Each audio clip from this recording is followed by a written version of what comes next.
As much as life has changed over the last year, you're still pretty busy, so consider convenient COVID-19 testing from Quest. Get the same tests hospitals use without a doctor visit. Simply order online, select from drive-through or at-home options, and get results sent securely to your phone or computer. It's a great fit for your busy life. With over 25 million COVID-19 tests processed, you can count on Quest. So order your test today at questcovid19.com. That's questcovid19.com. It's easy to see how Apartments.com is the best site for renters because with virtual tours, it's easy to find a new space without leaving your place. Virtually view floor plans and amenities with 3D tours and explore HD videos and photos, including interiors, neighborhood images, and even drone footage of exterior views, all from the comfort of your couch. It's that easy. Visit Apartments.com and get into a new rental today. Apartments.com, the most popular place to find a place. Welcome to Star Talk, your place in the universe where science and pop culture collide. Star Talk begins right now. This is Star Talk. I'm Neil Degrasse Tyson, your personal astrophysicist, and this is going to be a Cosmic Queries edition. Fan favorites, and they've been that way ever since we began these many years ago. My co-host, my comedic co-host for this episode is Negin Farsad. Negin, welcome to Star Talk. Oh my God, hello. And we're in the coronavirus, so we're all separated. Where are you right now? I'm actually in a studio in Manhattan, a recording studio, because I'm in the middle of doing an audiobook with this sultry voice of mine. Whoa, you're working. I'm working. I'm in the middle of a gig. It's new and different to be outside of my apartment. Wow, because I knew comedians had gigs. I didn't know they had actual jobs. This is a gig though, right? This is a gig. No. Comedians aren't good enough to have jobs. Come on. Okay, that's what I thought. You just, you get what comes your way day by day. So you have a podcast with the greatest name ever, Fake the Nation. Love. Thank you. Love your host of that podcast, and you wrote a book, How to Make White People Laugh. Mm-hmm. You got to buy that book just to know what. I think you should just, because it'll tell you how to do it, and then it's really useful information. But it's always good. Make your bookshelf look fun. Yeah, and people laughing is that warms them up to receive other information that they might need. Exactly. I think you know a little something about that because sometimes you need to make them laugh before you can douse them with science. Exactly. and you're for fans of the show, you are a recurring guest on NPR's Wait, Don't Tell Me, which is another fan favorite out there. So you're here and you're going to help us bring questions to our special guest. She's a returning guest on Star Talk, and it's Ainissa Ramirez. Ainissa, welcome back to Star Talk.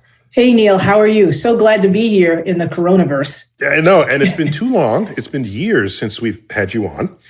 You're a material scientist and engineer, and everybody's got a podcast, host of the podcast Science Underground.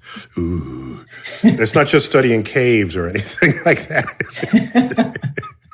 No caves. No caves. Give me a one-sentence accounting of Science Underground. Science Underground explains science in 2 minutes. So we'll explain how tires are made from lettuce and how leaves change color.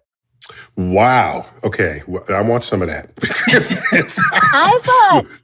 I thought with a name like Science Underground it would be some sort of like punk science movement.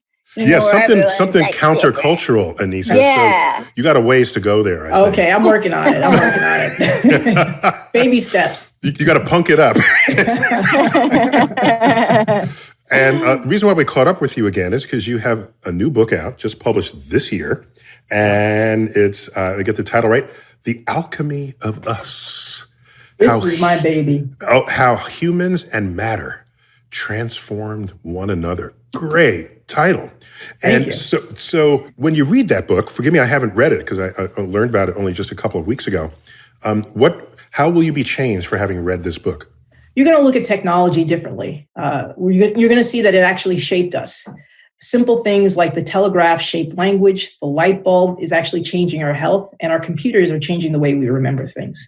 So we're going to have a new relationship with the things that are around us. That's such an engineering thing to do.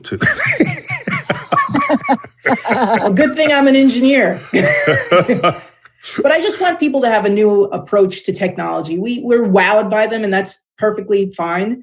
But also know that we're actually in a relationship with these technologies. And so this is what this book highlights. But Negin, do you have a relationship with technology?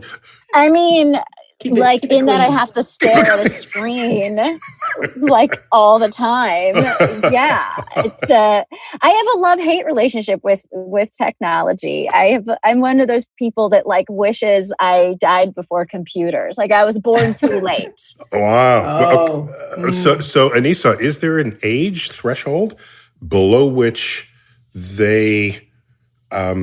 they're incapable of uttering what was just said about, I wish I was born before computers? I haven't heard that. That would be a great quote on the front of the book. Wish I was born before computers or something like that. Maybe in the next edition, I'll have Negin come on board and write that down. Or does Negin need her head examined for even uttering such a sentence? I know. Yeah. Is that sacrilege? No, I don't think so. As a writer, I mean, when I was writing the book, I was using old tech. I was using pencils and index cards because that's what my brain could handle. And I'm sure maybe younger folks would use computers and, different ways of databases. But, so you have to do what you feel comfortable with.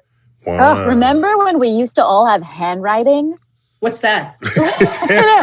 Like we actually used to know how to like hold pencils and stuff. Like this? Is this how you do it? Here's what worries me. It just looks like a stick.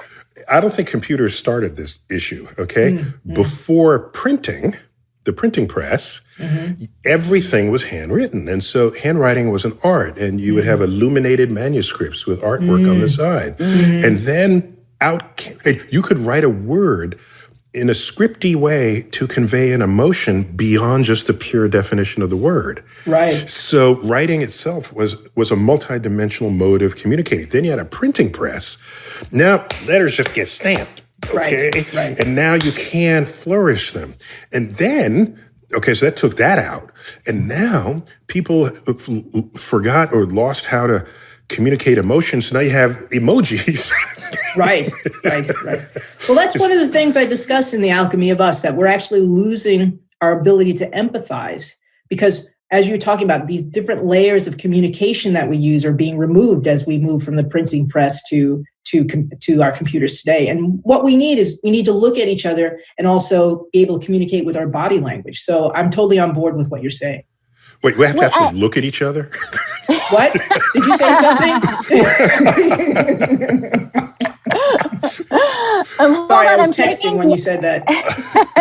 I'm taking notes with my quill pen of everything you say. Last time we looked at each other. Can I tell you though, Ainissa, I think you would like this, that when my dad met my mom, they're Iranian immigrants, so in Iran, he was really into calligraphy and he wrote her a little book of poetry, and with all the flourishes that Neil talked about, with the flowers on the side and little just the stuff of calligraphy and all of this in beautiful Farsi text. And then it worked on her. She married the guy. It worked out. So get yourself a quill. I gotta show you something. Hang on a sec. Hold on. Get yourself a quill. If you like someone, get yourself a quill. Because an emoji is just not going to have the same effect. Not at all.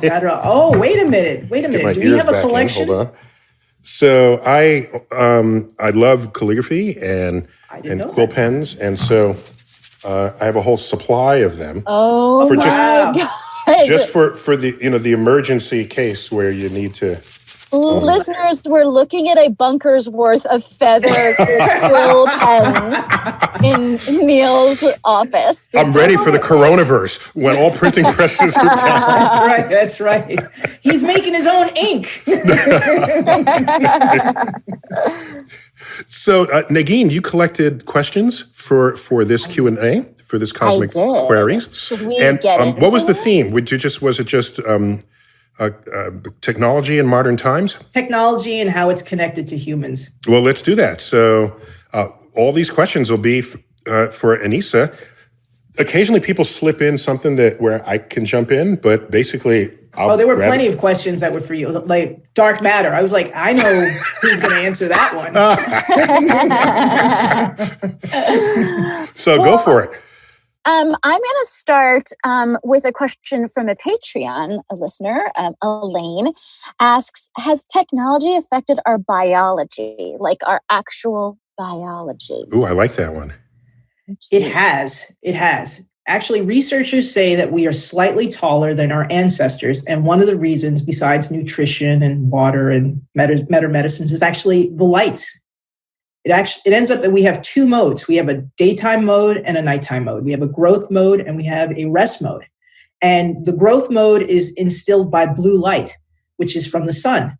But also artificial lights have a lot of blue light. And since we're under artificial lights most of the time, we grow. And so here's how our biology has been affected by a simple device of the electric. I'm annoyed because I'm 5'3.5", so I feel like my body did not get that memo. You have to get out more. Just get out more, okay? I know, I've been hanging out in caves too much. That's right. Listening to Science Underground. See, I told you should get out. Wait, but so, all right, that's one aspect of it. But what about, okay, here's something. I don't know how old the two of you are, but I'm old enough to remember that if you were clumsy, someone would say, hey, you're all thumbs. Mm-hmm. But then when video games came out, and the thumb is a fundamental part of the utility and your dexterity, to say you're all thumbs in a modern context might mean you're highly dexterous. That's a good point. It's true. Well, is that in your book? No, it's only 300 pages. I didn't get to the hand. You didn't get to the thumb part. I didn't get to the thumb part, but maybe if there's a new edition. But the hand-eye coordination achieved at a young age, you look at, it's in the military, drone pilots are way back in some base camp, and they're flying an airplane. Right. As though it's a video game. Right. Is there any understanding of whether our brains are different because of technology?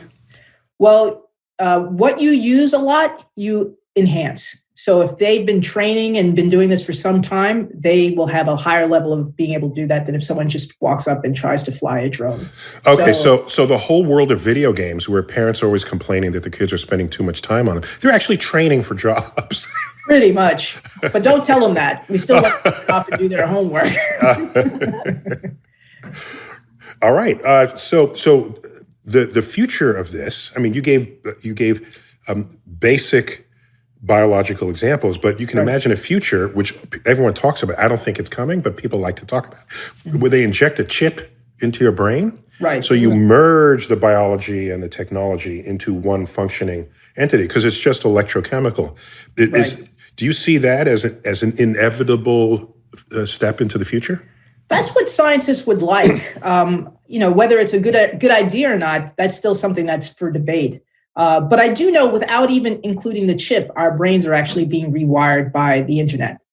I can give you an example. I often ask people, I say, tell me your mother's phone number. And most people will say, well, they don't know their mother's phone number. They love their mother, but what they've done is they've offset that information to their cell phones.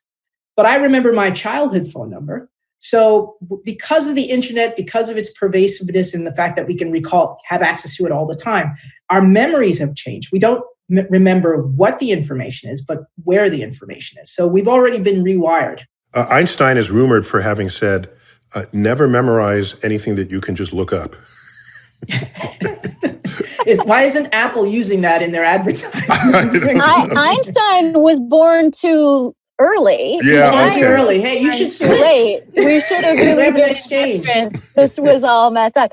Can I say though that I don't think that I do feel like we're going in that being chipped direction, the way you're talking about, Neil, but I still feel like there's backlash to that. Like, remember when Google came out with Glass?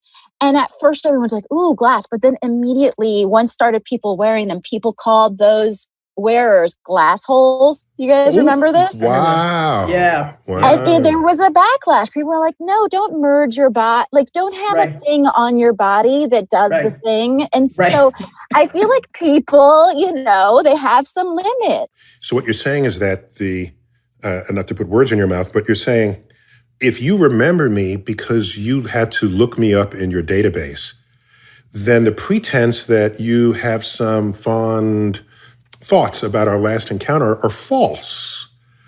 And that fact was transparent to everybody. Is that what you're saying there? Yeah, I mean, because it's sort of like when a politician is glad handing like at a big rally and there's always like a person right behind them whispering like this person's from, Sheboygan, like this person's one of your donors. That's like what we're getting. And we know that the politician is fake. We know there's not very much sincerity in that. So that's basically Chip is just making it. Great. You're just being a glass hole. I remember those people on plays. I think the backlash is that they were recording people in front of them all the time.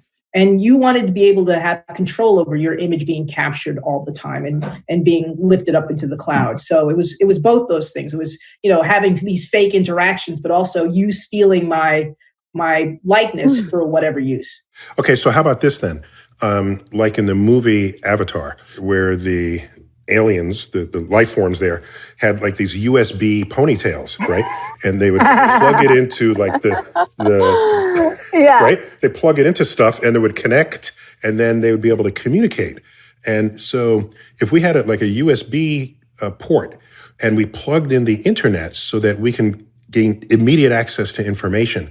So it's really just for research, I guess, rather than for social interaction. What do you think of that? What are we doing with all that information? That's my question. I mean, most of the time I see people playing games. I don't know who you're hanging out with, Neil, but I'm seeing this and they're just, it's candy falling from the sky.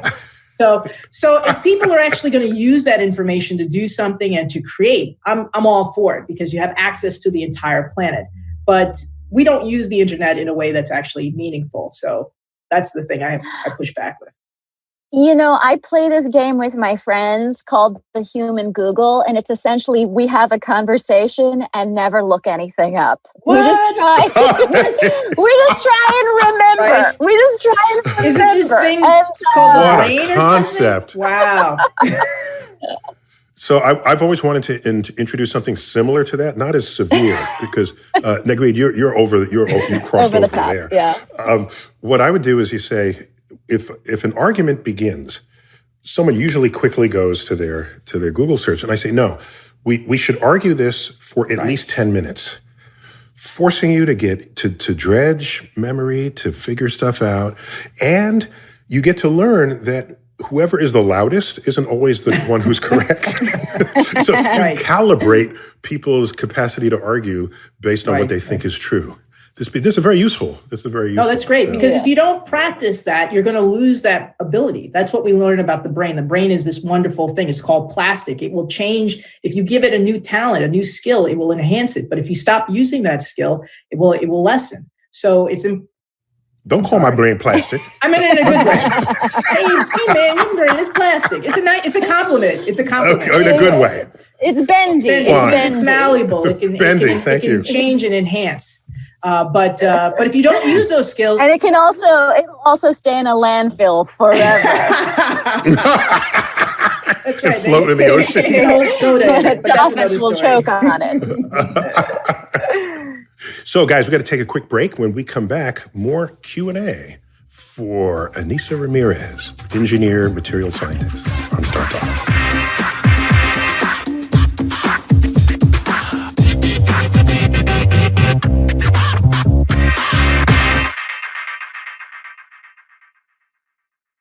Apartments.com is the #1 rental search website with the most listings of apartments, condos, and townhomes, and the best tools to find a new space without even leaving your place. Apartments.com has 3D virtual tours so people can conveniently view floor plans and amenities offered in thousands of units.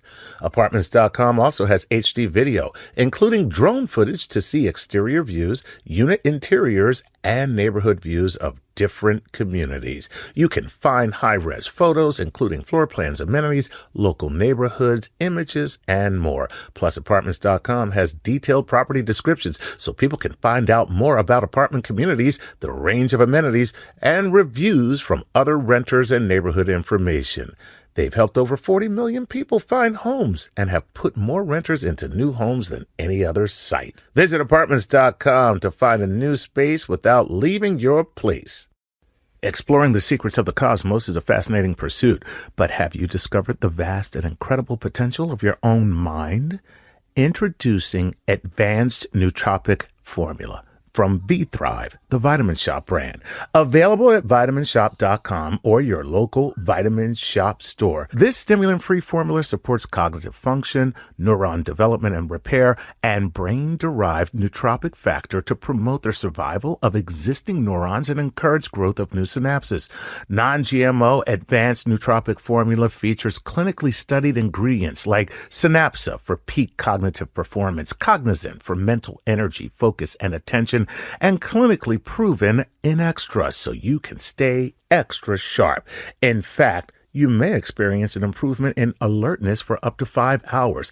As always, all V-Thrive, the Vitamin Shop brand products, are simply clean with no magnesium, stearate, stearic acid, or titanium dioxide.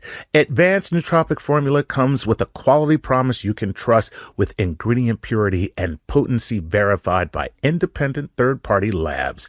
The best part? It's on sale. Save 15% on purchases of $40 or more when you use code STARTALK at vitaminshop.com today. Again, that's 15% off purchases of $40 or more with code STARTALK on vitaminshop, SHOPPE.com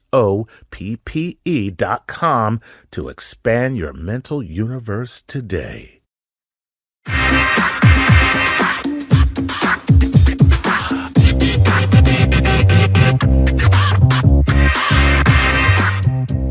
We're back, Star Talk. Neil Degrasse Tyson. I'm here with my co-host, Negin Farsad.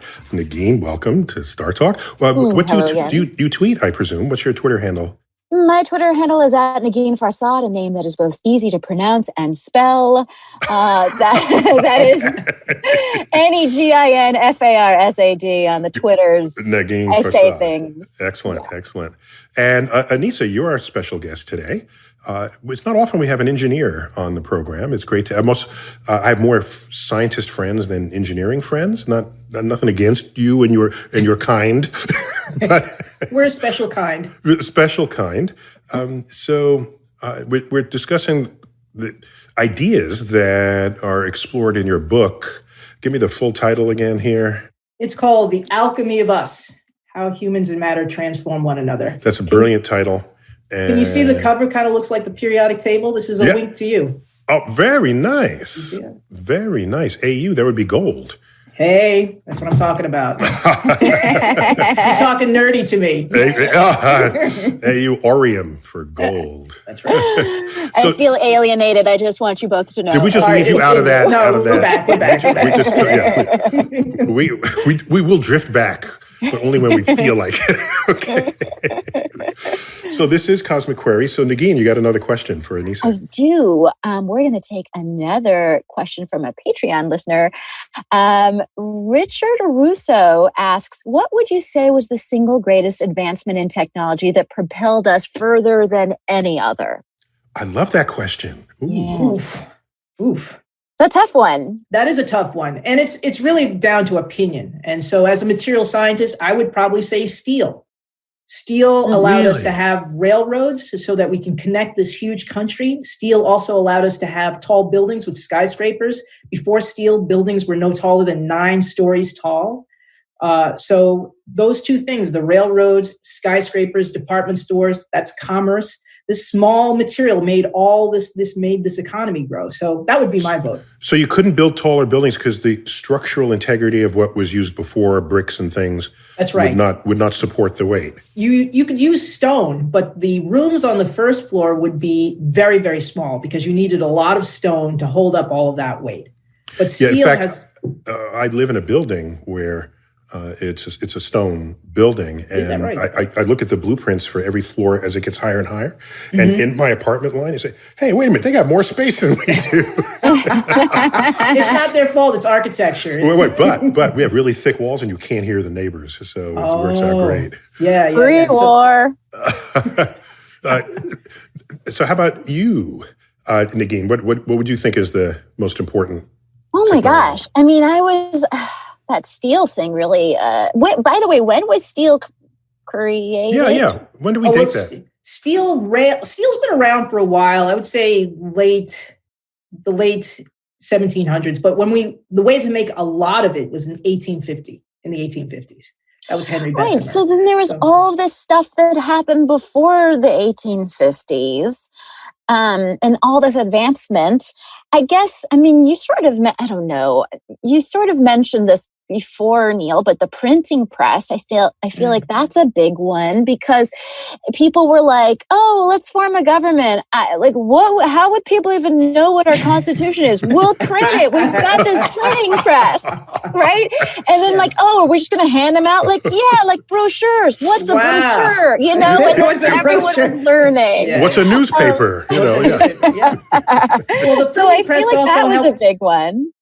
Definitely the printing press. The printing press also helped to start religions. Martin Luther wanted to separate from the standard way of religious practice, and so he created these pamphlets, as you talked about. From Catholics, just say it. I'm trying not to get attacked, but okay. No. I'm focusing on the technology. But yeah, I would say the printing press is definitely up there.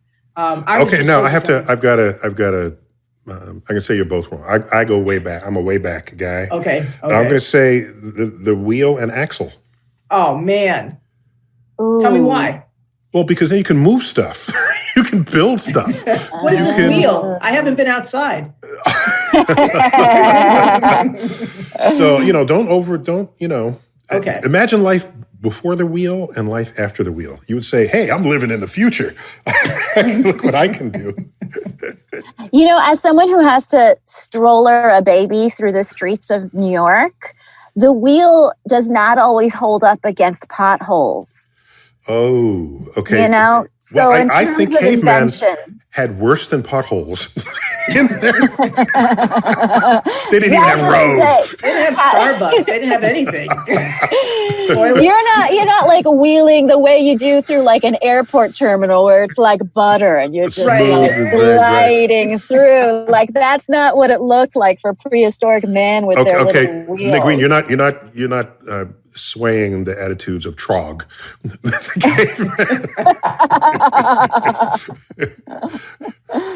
All right, so what else you got? Another question. Ooh, another question. Okay. Let's go to, this comes from Instagram, Small Talk, Small Laughs. Do you think technology has affected our very means of life? If so, do you think we as a world could survive in a world with minimal technology? So another way to ask that maybe is, how much of this is reversible? Yes. That's a good question. I think technology has always been important to us, starting from the wheel and from skins that we use. I'm with you now. Making tents, building fire. These are all technology. So technology has always been important to us. But right now, how much is reversible? I was okay in the 80s, but I don't know if I could live in the 80s right now, or, with less tech. I wouldn't be able to connect with my friends. I wouldn't be able to go to the bank. So I think we're kind of on this escalator where we're all kind of riding this wave to however the world will be. But we could have less tech, but it would be a deliberate decision. But here's what I'm wondering. Okay, if I'm driving on a country road and I see a deer bounding across the road, I'd say to myself, wow, that deer doesn't have grocery stores or internet. And it is a full-grown living mammal living out its life. Right. Okay, here we are in the coronavirus, and people are hoarding toilet paper and water. and I'm imagining what happens if our grid goes out. What would we do? Can we survive the way the deer can, bounding through the woods? I don't think so, because we don't know how. We don't know how, right? The preppers know how, but we don't I wait for the food to show up delivered, I don't go out, I don't hunt for it. That's why you have these survivalists, right? They got their guns and they got their, they'll survive, I guess. The rest of us, I don't know. We're goners. I have honestly no skills. I mean, it's remarkable. It's remarkable that I can barely get the cap off of a soda, Wait, but ever since the earliest days of royalty and the like, there's always been a need for comedians. Right. And I think because you can make fun of me as I can't get a cap off of a soda. Like, that's what I'm good for. Yeah. The court jester always had a job. Okay, unless they failed to make the king laugh. And then right. And then they were just beheaded. Yeah. No, it's very. I recently, not to promote myself, but I recently wrote a piece for the Progressive magazine called "The Art of Being Non-Essential," because I think comedians and also magicians are the least essential workers right now in society. And my theory is that if you ever find yourself in a bunker with a comedian or a magician, like, the first thing you should do is basically eat that comedian. Like, that's all we're good for. Especially if we've been carb loading, then we're definitely worthy. The first to get thrown off the life raft, yes. Exactly. Funny and delicious. Let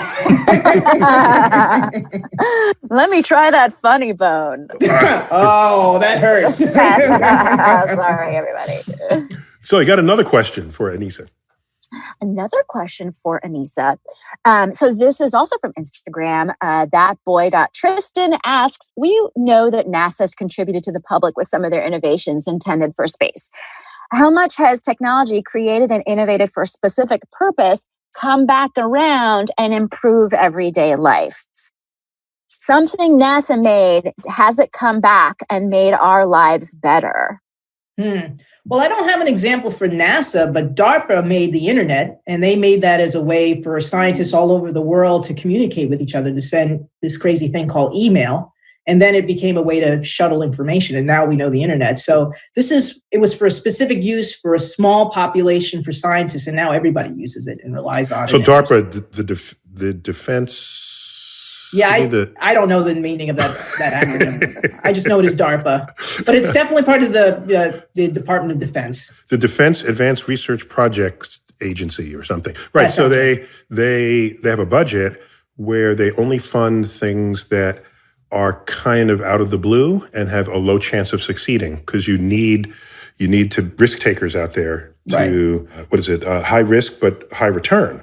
Right. But you don't spend all that much money on it. Their budget is relatively low, but yeah. And I always confuse the internet as a thing with the World Wide Web as a thing, because I do know that at CERN, the particle accelerator in Switzerland, the physicists there made major contributions to this internet thing. And so I may be getting those confused, but yeah, essentially what I was trying to get across is that it was targeted for scientists to communicate. And so with a small, and then it was launched into the rest of the world, and it became the thing that we know. So the questioner is presuming that we want to invent something for a purpose, and we do it, and then it solves that purpose, and then we're all done, and we move on.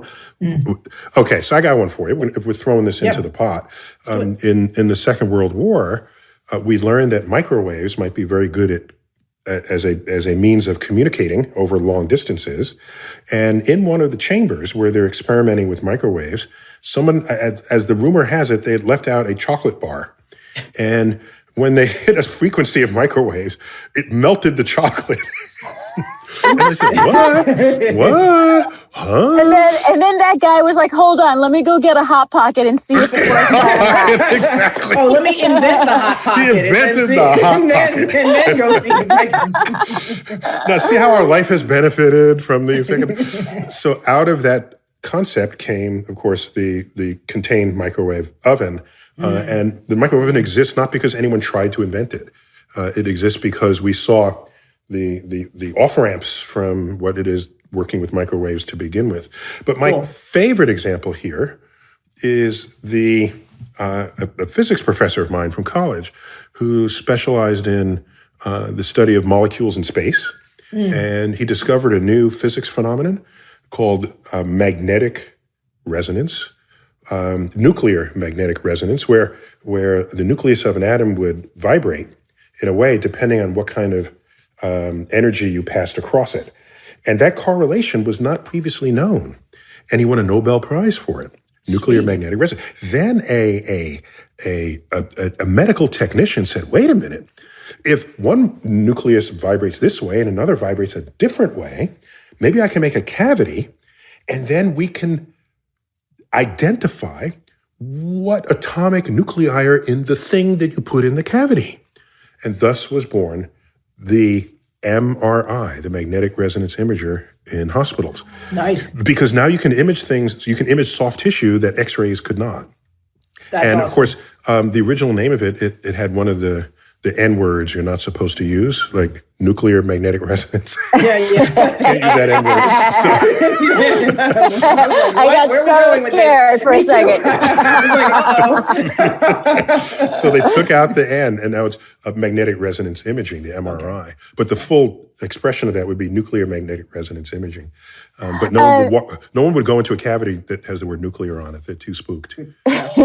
Well, Neil, I love that your example is MRIs, because my example was going to be Tang, the orangey drink that I believe NASA developed for space travel. So like the idea that you could take like a garbagey orange powder, add some water to it, and create a drink. I feel like that's something that's changed our lives. That's changed your life. I'm interested to learn this about you. And of course, Velcro had some good applications in space, and it's still used today for so much. In space, you don't want to have to if two things will stick to the wall of the space station, for example, without glue, without hooks, it'll just stay there.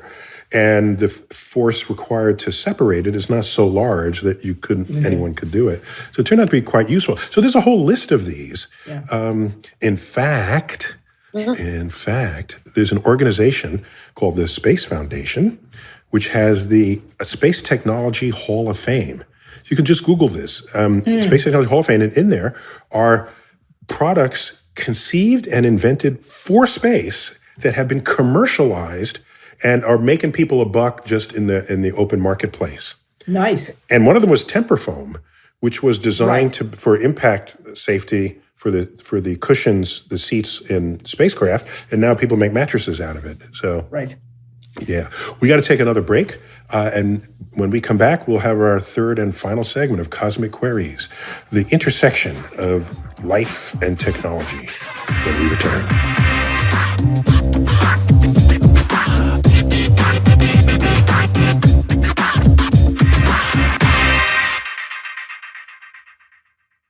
Are you always taking care of your family? Do you often take care of others and not yourself? Well, now's the time to take care of yourself, because you deserve it. Teladoc gives you access to licensed therapists to help you get back to feeling your best, to feeling like yourself again. Sometimes we don't know how much we need to talk to somebody. Take it from me personally. During the entire pandemic, I have had virtual sessions, and it has been such an incredible help. Now, with Teladoc, you can speak to a licensed therapist by phone or video. Therapy appointments are available 7 days a week from 7 a.m. to 9 p.m. local time. Hey, maybe you're feeling overwhelmed. Maybe you feel stressed or anxious or depressed or lonely, or you might be struggling with a family issue. Teladoc can help. No need to wait months to get a therapist. Teladoc is committed to facilitating great therapeutic matches, so they make it easy to change counselors if needed for free. Teladoc therapy is available through most insurance or employers, and individual plans are also available. Download the app or visit teladoc.com/StarTalk today to get started. TELADOC.com/StarTalk. Hey, we'd like to give a very special Patreon shout out to the following Patreon patron, Andy Green. Andy has been a terrific supporter of Star Talk for quite some time, and we certainly appreciate his support. And if you would like your very own Patreon shout out, please go to patreon.com/StarTalkRadio and support us.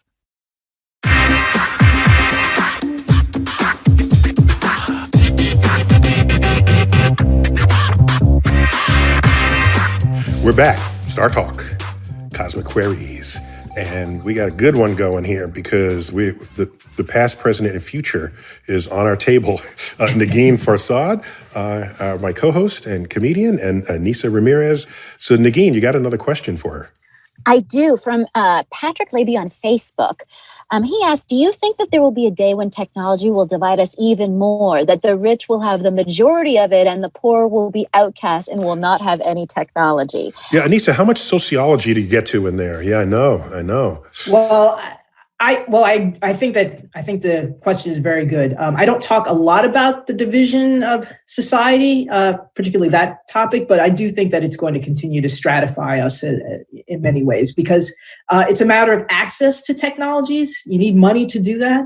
And so if we have a technology and it requires that you be connected to it and you don't have the money, there's going to be a further divide between these two things. So I don't talk about that so much in The Alchemy of Us, but as I was researching it, I definitely saw how this could possibly be a problem. So isn't that the premise of Avatar? Neil, you mentioned Avatar earlier. Okay, there was a guy, an ex-military guy, who couldn't afford the operation to get his legs. It was in the future, so the principal would be able to do that. So there was sort of, he could not live his fullest life simply because he didn't have the money to do so. And so that was sort of a sad element of it. But then, all that needed to be righted was righted by the end of the movie. so that's why I was dwelling on his issues.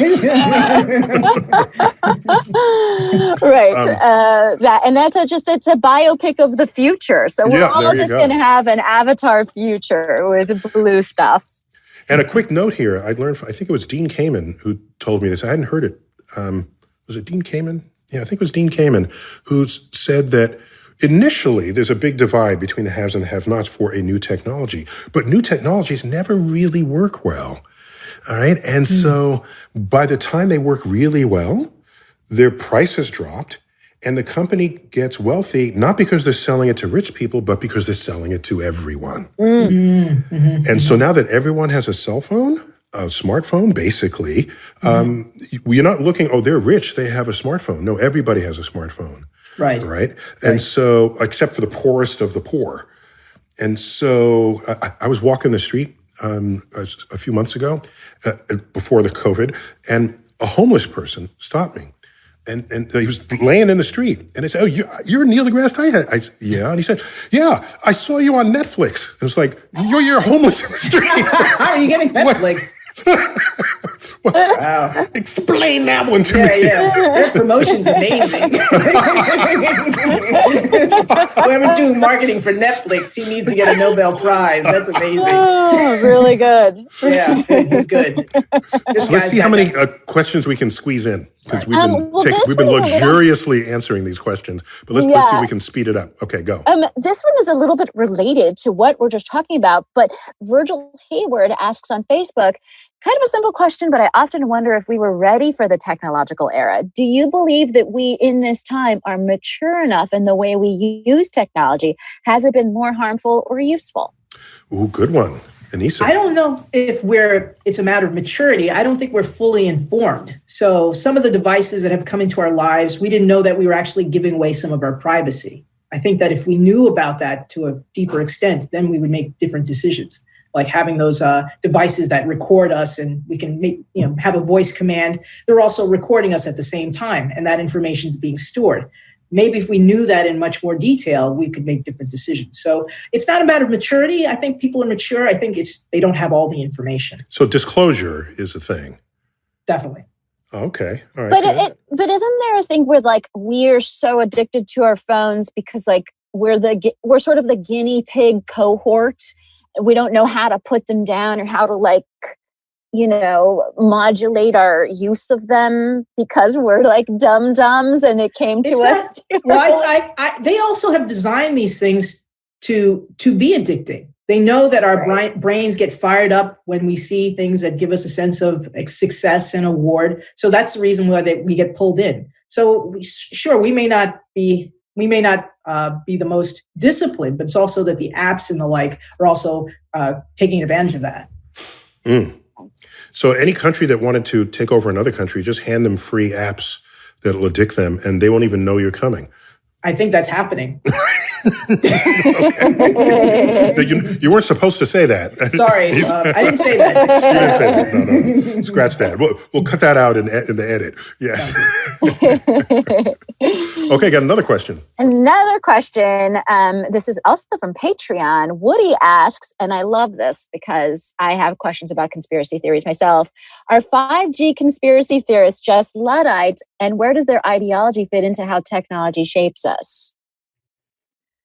Ooh, I don't want 5G people coming to my house. So I'll just say that we need to learn much, much more about the connection between health and 5G and the thing. And a lot of people are always attaching to that new thing so that they can attach their conspiracy onto that. But there's still what is the fear, in case listeners don't know what the fear is? That birds are going to die. That, what have you heard, Neil? I've heard just things about our health. Yeah, like you said a moment ago, it's driven by ignorance of technology. Any new technology, if it's not fully explained and people don't take the time to sit down and recognize how it works and why it works, you still have people today who put food in their microwave oven and say they're nuking it, as though there's some kind of nuclear radiation going on in there.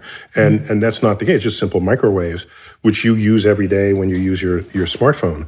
The different frequencies, of course. But so China pioneered 5G the way we in America pioneered 4G LTE. We pioneered that, which enabled all kinds of streaming that wasn't previously available. Whole companies rose up within the marketplace, exploiting the bandwidth that provided. So 5G would take that yet another notch, except we didn't pioneer that technology, so people are a little spooked. China, people, they're China spook people. And so, but getting back to the specifics of the question, do you see technology as more susceptible to conspiracy thinking than other aspects of our lives? I think so, because it's so complex and people don't understand it. If I said, the light bulb is coming into our homes, it would be a little bit of an extension of what life was like before with gas lamps and the fireplace. And you're like, okay, I don't know about a conspiracy here. But now with these technologies that have tons of code that's so distant and so unfamiliar, it's easy to latch on to something unfamiliar and say, okay, well, this is the cause of my ailment or what have you. So we can expect this for every wave until the technology is so absorbed that it's just commonplace and no one thinks about it anymore. Or if we start explaining it. That could be the other. Well,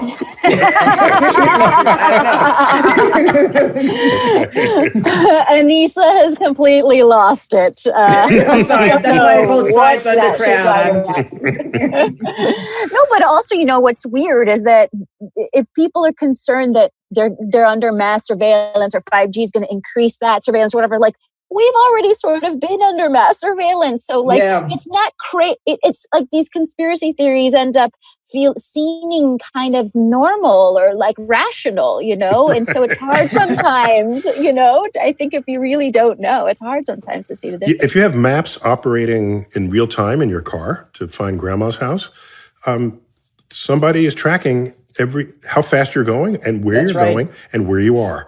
There's all the 3 bits of information anybody wanted to know about you. So, that's a great point. You're already seeding this content into the world. So, anyhow, what'll happen is they'll refuse to adopt 5G. Everyone else will, and they'll get left behind. That's what'll happen there. That's true. Yeah. Got another question. I have a question that is the logical extension of this one. It's from Jacob Owlett on Patreon. And he asks, do you think that the rate at which we continue to progress in technology will continue, or might it drop off sometime in the future? I don't think technology is going to slow down. I mean, maybe now in this pandemic, it's slowing down a little bit, but I think we're going to continue to do progress. If not, what are we going to do with all these scientists? We better keep them busy. Just give them something. Give them the prize. Do something. So I don't think it's going to slow down. What did we do with the scientists during the Dark Ages? Weren't they just like churning butter instead? There were no scientists in the Dark Age. That's why it's called the Dark Ages. But during the war, they kept mathematicians busy. They're like, well, make these math tables, these very, very thick math tables. And, we use them today. So we've got to keep them busy. It's a welfare program It is a welfare program. It's a very smart one. I do feel like there's going to be a time where people are just like, forget it, I'm joining a commune. Like, I can see people just being like, I'm going to a farm. None of this is worth it.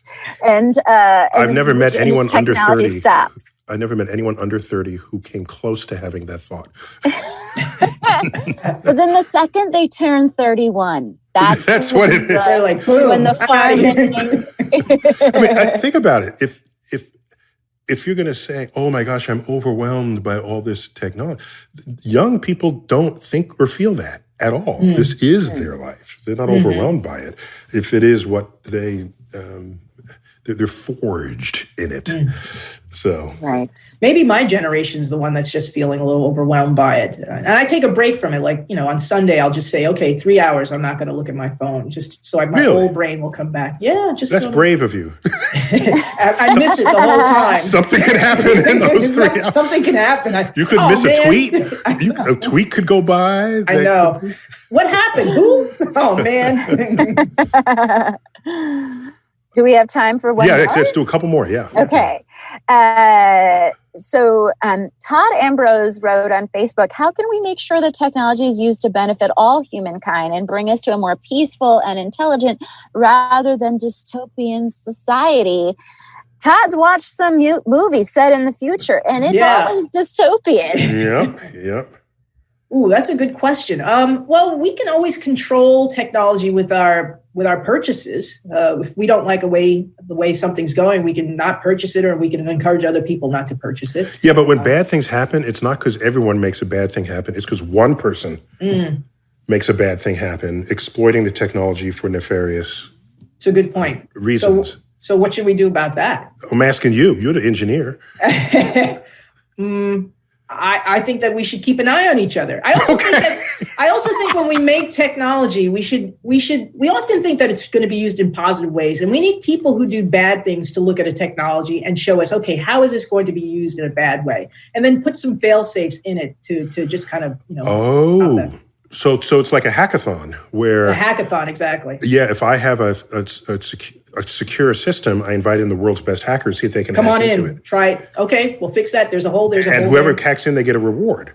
Absolutely. Yeah, and now that bulletproofs my system. Okay, so we need more of that. I think we need more of that for all devices. But I also think like fashionability and trends, there's a cultural pressure on certain technology. It's like you think like I talked about glass holes before. That was just cultural pressure that ended that, or beta versus VHS. You know what I mean? Like people just randomly decided that How VHS old are you? was gonna win. How old are you? I just applied for Medicare, you guys. Okay. I look really good for my really age. good, yeah. Yeah, cultural pressure will do it. But I think from the onset, as we're making the innovation, we should start to think those hard questions. How can this be misused? Okay. So that's got to be a fundamental part of the development of it. I think so. Very good. Is there a technology, Ainissa, that you are currently worried will be misused in the future? Well, I'm a little worried about driverless cars. They're being sold as wonderful ways to take us to places, and I think that's great. But they're actually ethical decisions that are being made in the algorithms. So when the car is at a place where it can possibly have an accident, it will make a decision who it's going to harm. And I think this is like the trolley car analogies, right? Yeah. Well, those are humans, though. Right. But this is an algorithm. And so I think that ethicists and philosophers should be part of that decision-making when they talk to computer scientists, like what is the best way? Because right now it's a couple of people with low-grade body odor who are making these decisions. And I would like someone in another pay grade to be making. So what you're saying is if a car is going to hit two people by veering right or one person by veering left, it will make a decision. I want to make a decision. I'm going to hit the one person, possibly kill them, but then we're net plus one life by that decision. Right. But as I used to be a lifeguard, they would say, look, if there's an old person and a young person who's, in trouble, choose the younger person. I don't know if the algorithms are doing that. So we need some human interface in there too. Interesting. Oh, I don't want you to ever be my lifeguard. Yeah, it wouldn't look good. I wouldn't save me, so it's okay. All right, we got time for like two more real quick. Okay. Oh, what do you think? Oh, sorry. This comes from Mineko Hasegawa on Instagram. What do you think has been the single biggest missed opportunity for technological advancement due to other factors, i.e. death of the inventor, or sociopolitical factors such as war, disease, or lack of funding? Ooh, that's a good question. Yeah. I think we've capitalized on most inventions. I can't think of one that hasn't been capitalized. Even with death, like I'm thinking about DNA, we stole Rosalind Franklin's picture. So people always capitalize on inventions. I can't think of anything off the top of my head of where there was a lost opportunity. Just to clarify, Rosalind Franklin was co-discoverer of the DNA and had this wonderful picture that explained how things were arranged. She had it to the side. It was actually taken, for lack of a better term. She didn't get the Nobel Prize, but we all know what DNA Watson and is. Crick did. But I think they're doing a biopic on her if they haven't already. I'm glad. There's actually a couple of films. So. Yeah, she's getting her due. Yeah. So for me, the way I see this, and unfortunately we're going to have to wrap here, is it's not so much that there's a single invention that could have been further exploited and was not. I think there's an entire slowdown that comes about by a rising population of people who are just simply anti-science. And they think science somehow has made their lives worse, when half of them are actually alive today and wouldn't have been alive 200 years ago because science, health, medicine, security, all of this have been brought about. So if you have movements that are anti-science, anti-technology, that's going to slow things down. And you don't even know what you could be benefiting from because it's not there for you to benefit from it. I mean, it's one of these things. So that's my worry, that civilization could be in a more advanced place than it already is, simply because of these regressive forces in society. Well, that's why we didn't get on board with the electric car, right? Like in the 80s or whatever, the electric car was trying to be a thing, and then all the forces were like, no, thank you. And then now here we are, like 20 years later, with the electric car becoming a thing. Well, even the electric car was an idea back in the 1920s. People thought about it because the electricity was becoming more and more available. Mm-hmm. But by then, like you said, beta versus VHS. They got VHS. Classic battle. They got VHS. So, Ainissa, take us out with some quick words of wisdom. Well, technology is all over us, and they've always been used as a way to advance humankind. But what I talk about in The Alchemy of Us is that we are in a dance with technology. We create them, and then they create us. And so it's up to all of us to make sure that these technologies are actually moving us in the directions that we think is best for all of humanity. Oh, that's beautiful. Can't top that. No, you can't. We've got to end it there. So, Ainissa Ramirez, great to have you back on Star Talk. Thank you so much. Could you write more books so we can bring you on more often? Just that. We'll probably find another way we'll invent an excuse to bring you back on. And Negin Farsad, we really enjoyed you for this. And thank you. I hope you come back. I would love to come back. Also, Ainissa, I just want to pitch to you that The Alchemy of Us should be a spin-off series to This Is Us, but it's like a family of scientists. Ooh, there you go. Idea. When you heard it here first. Okay. Heard it here first. All right, we got to cut it there. I am Neil deGrasse Tyson, your personal astrophysicist. This has been Star Talk Cosmic Queries, Engineering Edition. As always, I bid you to keep looking up.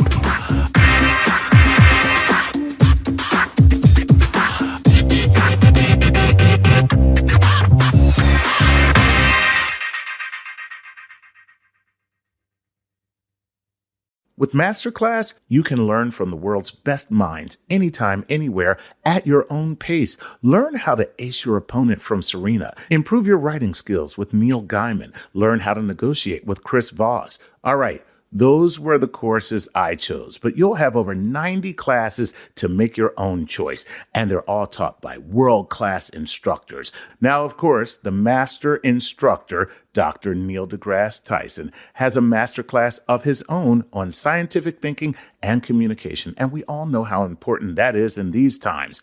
I'm not the only one who's benefiting from my masterclass. My brother is an avid tennis player, and I sent him the gift of a subscription so he could get schooled by Serena. Did I tell him that it was a part of my subscription? Well, let's just say the answer rhymes with ho, ho, ho. From learning how to write anything from a book to a screenplay to communicating with your boss to how to make get dinner worthy of a Michelin star or just the best scrambled eggs this side of a jumpy chicken, there's a master class for you. I'm in the middle of a course on sex and communication because I'm good at one of those things. Masterclass is accessible on your phone, web, or smart TV. You can get an annual membership to Masterclass and give one to someone else for free. Get unlimited access to every Masterclass for you and a friend right now. Just go to masterclass.com/StarTalkRadio. That's masterclass.com/StarTalkRadio.